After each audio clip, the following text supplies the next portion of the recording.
povedzte mi, čo ste tajne chceli na Vianoce, ale nikomu ste to nikdy nepovedali. Ja neviem, asi vždy, keď som niečo chcel, tak som to nejako odkomunikoval a nakoniec to podarilo, takže fajn. No, ja mojim dlhoročným snom je mať nejaké domáce zvieratko, ale po toľkých rokoch, čo som to do vás spomínala, tak stále tajne dúfam, že príde, ale už to nespomínam. Diamantov obložené kopačky. Asi počítačné. Užila by som nejaký dobrý zájazd. Kde napríklad? Napríklad na Sicíliu. Takže teplo? Áno, bola som tento rok na Malte.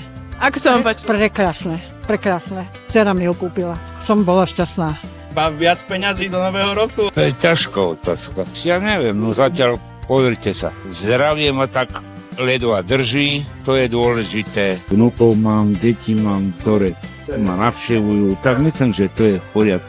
To je najdôležitejšie. To je krásne, no máte pravdu. Dovolenku do Talianska. OK.